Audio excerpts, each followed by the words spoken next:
Hi, it's Daphne. Welcome back to my channel. Thank you for clicking on this video. In today's video, I'm gonna be doing my April wrap-up.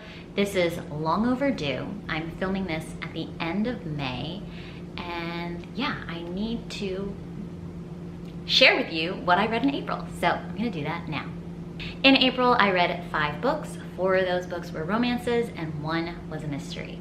The first book I read was Well Matched by Jen DeLuca. This is a contemporary romance. It's the 3rd book in a series from the Well Met series. Yes, I have the 2 other books over here. So this romance is between April and Mitch. April is an older woman. She has a daughter graduating high school, though she had her daughter fairly young, like in her early 20s. She's a single mom and she lives in this small town, and she's felt very separated from the town. She hasn't really opened herself up to the people around her. She always felt like a city girl and was just living in this town temporarily for her child. So now that her daughter is graduating, she's looking forward to getting a chance to live the life she always dreamed of by living in the city, moving away, yada, yada, yada. And because of that, she is renovating her house in preparations to sell.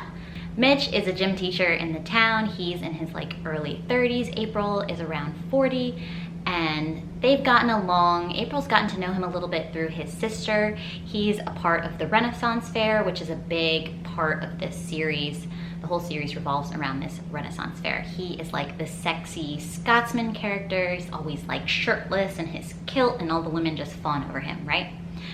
And they're chatting in the bar one day, and he asks her to be his fake girlfriend for this family thing that he's doing. His family doesn't take him very seriously. They don't think his career is something worthy of him. They think he didn't live up to his potential and stuff, and they are just kind of judgy. So he thinks if he brings April to this family thing, they'll think he's dating a serious woman, settled in his life, yada, yada, yada.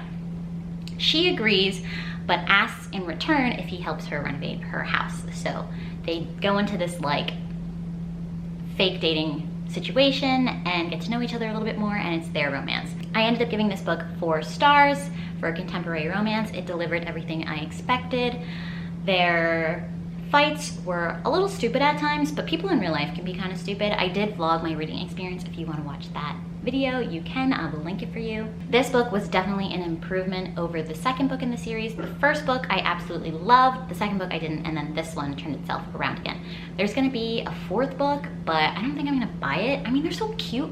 The 4th one's gonna be purple, and then these are the 2 over here. So it's green, yellow, blue, purple. So they just look so cute together, but I don't think I need to buy it. They're very light and fluffy, so if you kind of need a palette cleanser book, this series could do that for you. Next, I read an ebook, Starbreaker. This is the 2nd book in the Endeavors series by Amanda Bouchette. I read this as part of my Aurelium challenge to read a book that takes place in the future or something. I forget what the prompt was, but this book filled it. But I ended up giving this book 2 stars. This book is about the heroine. She's this rogue rebel space captain. The universe is under the thumb of this imperial ruler guy, and he is just not it. He does not treat the galaxy well at all. It's very communism and do what he says and burn books and things like that, right? And starve orphans and stuff. So she does all this stuff to try to help the galaxy. So there's a romance in this book between her and this guy. I don't remember his name right now. He was a bounty hunter and she had a bounty on her head, but she didn't know he was a bounty hunter at the time. And in the 2nd book, that was revealed to her, and they're kind of working on their issues and stuff. And yeah, I just thought the plot wasn't very good. It felt really random, and the motivations of the villains in Amanda Bouchette's books are kind of weak. I really enjoyed her Kingmaker series, but the climax of that book with the villain was just so underwhelming that I was confused and shocked that it just didn't make any sense. And it was just resolved so it was oh, it was gonna be a big explosion of something, and then it just poof. Very underwhelming. So I think that's kind of an issue with the books I've read from her so far is her villains don't make a lot of sense, and their motivations are very off and illogical and like not really warranting what they're doing. And I ended up skimming like a fair amount of this book, like maybe 50% or more of the book.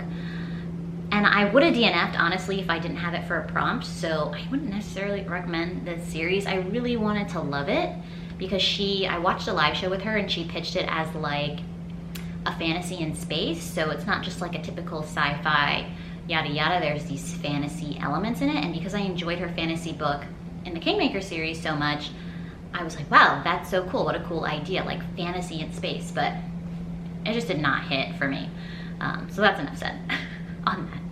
And then I was in a funny mood. I think I had a couple of seltzers and I ordered Katie Roberts' The Dragon's Bride, is that what it's called? On Kindle. This is like an erotic romance between, I should look up her, I think her name is Briar and Soul. Wow, I remember their names. Briar and Soul. So Briar had this really abusive husband in the real world and she wanted to escape him. She had tried to run away previously, but it didn't work out. So somehow she comes across this demon and she ends up making a deal with him. In the deal, she is like gonna be in servitude for 7 years. She thinks it's gonna be like backbreaking work, but she ends up getting auctioned off to this dragon lord. So he's like a humanoid dragon in this realm that she's been taken to. These magical beings, because it's going to be a series, there's different beings in each book. So the magical beings need humans as a part of like their mating pool so they can continue to have magic and just be like a healthy species. Like they can't just be pure dragons. Like they're more magical when they are interracial with humans, which is interesting. So basically he needs a baby. He wants to have a baby with her, but part of the demon's deal with the dragon is that it has to be consensual and he can't force her to do anything. So he has to like seduce her into falling in love with him pretty much and committing to have a baby with him and all this stuff. She knows what the deal is and she's like hesitant to have a baby because she can't take the baby back with her into the real world once her 7-year sentence is up. So that's the conflict of the book. It was very, very steamy, very well done. This is the first Katie Robert book I read and I am thoroughly impressed. I'm excited for the other books in this series to come out and I'm excited to see how like the monster romances with the other types of species goes down. I'm very curious because when you do monsters, let's just say the anatomy can be very unique and special. You can just do whatever you want when they're a monster. So I would definitely recommend looking up like the key words for this book because it is eye-opening. And let's just say there were 2 cucumbers with our guy Soul, and that was quite a fun time to read about. But yeah, erotic romance, monster romance, forced proximity, I guess, and it was a good time. I would recommend it if you're looking for something that's purely spicy. Is the plot the best thing? No, the plot makes sense, but it's not like the focus of the book. So we're here for the good time.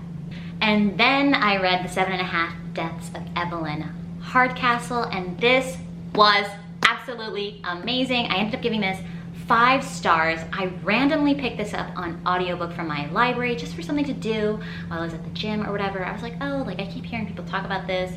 That sounds kind of interesting, and I just like put the audiobook on. And then I got so engrossed in the story, I was like, I need a physical copy and I need to be able to read this with my eyes. I was like, this is way too intricate and complicated and complex and interesting and jaw-dropping for me to just try to catch everything from listening. I'm like missing key things. So once I picked this up and I started reading it with my eyes, I was loving it so much. I will admit, I do have a dedicated reading blog for this, that I lagged a little bit in the middle. I lost some steam, but oh sorry, gosh, there's so many sirens. So yeah, I did lose a little bit of steam in the middle, but I think that's mostly because the book is very long, and since it's so complex, like it takes a lot of concentration, but it's worth it. I will say everything they mention in this book is important. Like, they're not just throwing things in there to throw you off the trail, to confuse you. And I mean, it does confuse you because there's so much going on, especially, oh, I didn't even tell you what the book is about. So the book is about this guy. He's trapped in a Groundhog's Day situation. He is waking up in the body of a different person each day.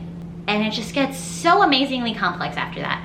And I don't want to tell you too much because as these things are revealed to you in the story, it's jaw-dropping and it's so fun. But just know that it's like Groundhog's Day. There's time manipulation, like how does time affect the loop and how does he get out of this without feeling like he's running through a script of things that have already happened. That doesn't really tell you anything, but it also kind of tells you a lot. So if that sounds interesting at all, I would highly, highly, highly, highly recommend reading this book. I loved it. 5 stars for sure. And then the last book I read in April, technically I finished this May 1st, but I was so adamant of trying to finish it in April at the end of the month that I'm just gonna count it. I'm counting that I read it on April 30th instead of May 1st. So this is obviously From Blood and Ash. This is a very well-known paranormal romance series. I did read this book previously. I read the first and second book maybe like last year or two, but I never got around to reading the third one even though I own it because of the mixed reviews and stuff. But now I'm excited to like get back into the series. The fourth one I believe recently came out and like a spin-off series book came out. So I did a reread. I think the first time I read it, I gave it 4 stars, and this second time I read it, I gave it 3 stars. So this story is about Poppy. She is this chosen one. She's labeled as the maiden by these people called the Ascended. So the Ascended are like superior beings to the human population. They live for many, many, many years, like hundreds of years, and they're very powerful. And they're kind of like the royal class.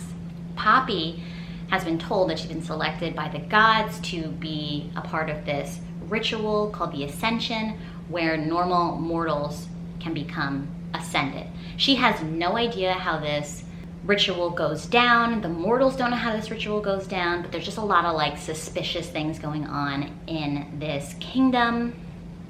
Particularly, mortals are expected to like give up their second and third child to the temple, and they're never allowed to see their child again. Sus. But people are willing to do it because they've been told it will help keep these monsters away. So there are these cravens that are like bloodthirsty, vicious, undead creatures that like mindlessly kill. And if you're bitten by one, you will turn into a craven and become a mindless killer yourself. So that is a heavy motivation in this world. And Poppy is really under lock and key. She's not allowed to talk to anyone. She always has to wear a veil over her face, and she has to be very like submissive and stuff. However, she has this personal guard, this man she sees as kind of her father figure since her parents were murdered in like a craven attack, and he's trained her to fight so she can be able to defend herself. So if anything were ever to threaten her safety, she'll have the ability to fight back. Things go down and she gets a new guard named Hawk, and he is a sexy piece of guard. And it's their romance, and there's a lot to Hawk's background that you start to uncover, and he's learning about her and how she's not who everybody thinks she is with this maiden persona, and she has a lot more to her than that, and they start to build this tenuous relationship, I guess you could say.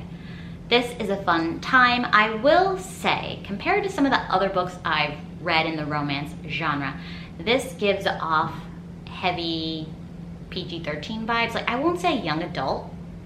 I'd say it's still like fairly adult, maybe like no adult if we were gonna be specific, because the steamy scenes, let's just say, leave a lot to the imagination. The author isn't gonna spell it out for you. It's kind of vague, and you just have to know kind of how sex works to figure out what's going on, because it's just not written down. Like, she's not that explicit. She's just like alluding to it, like a PG-13 movie would. Like in a PG-13 movie, you can see that people are getting steamy, but you're not seeing anything, you know? Which for some people might be up their alley. It's acceptable for me because I'm actually invested in the plot. I'm interested in what Poppy's story is. Also, in addition, Poppy has these powers. She can feel people's pain, and she's able to relieve that pain if she touches them and like thinks happy thoughts and stuff. So she has these powers and they're starting to evolve. And yeah, I'm very interested in that aspect. I'm excited to finally get to the 3rd book. And I think that's enough said. It's still a fun time. It's not the best writing ever. I know there's a lot of like, either you hate it or you love it kind of talk around it, but like I'm just like firmly in the middle. Like I'm having a good time, but I know it's not like the best thing ever. But I'm still intrigued, so I'm excited to see if I want to continue after the 3rd book. Though I probably will, because I have seen from some people online that the 3rd book is rough, but the 4th book is great. Maybe, I don't know. But like suffering through the 3rd book will be worth it to get to the 4th book. So if it's gonna leave me at another big cliffhanger, then of course I'm gonna have to read the 4th one. But yeah, so I gave this 3 stars on second read, just because it's a little PG-13 at times. Period. But I'm still having a good time in general. So that is my April wrap up. I know I was a little bit rambly, but I still hope you enjoyed the video, enjoyed hanging out with me. If you did, please give this video a thumbs up and subscribe down below if you haven't already, and I'll catch you in another video. Bye!